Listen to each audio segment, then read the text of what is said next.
और भारत एक ऐसा देश था जहां छोटे छोटे रियासतों में बटा हुआ था।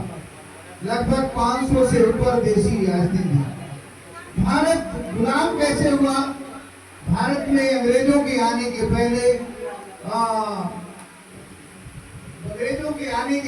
पहले मुसलमानों का शासन था।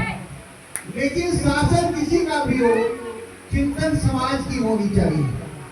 भारत में अंग्रेज कैसे आए?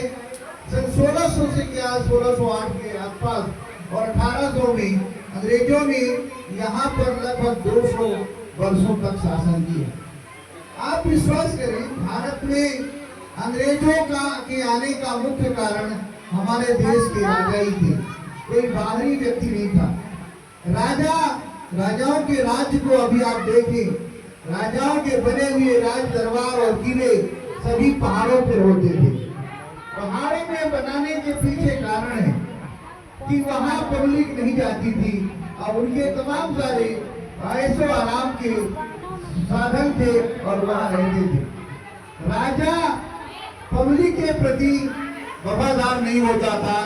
माइट इज राइट, जिसके पास लाठी होती थी वही उस क्षेत्र का राजा होता था। और राजा आपस में लड़ते भी रहते थे। जब ईस्ट इंडिया कंपनी यहाँ आई तो उसने क्या किया कि उसके दिमाग में ये बात आई कि यहाँ का जो राज दरबार है, यदि हम इनको अपने तरफ मिला लेंगे तो निश्चित रूप से हम यहाँ शासन कर पाएंगे।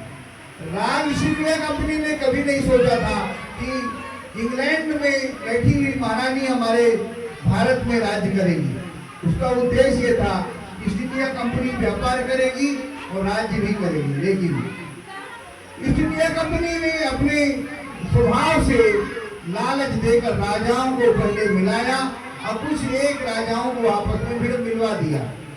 आपस में राजा लड़ने लगे तो पहले एक राज को अपने पास मिलाया, फिर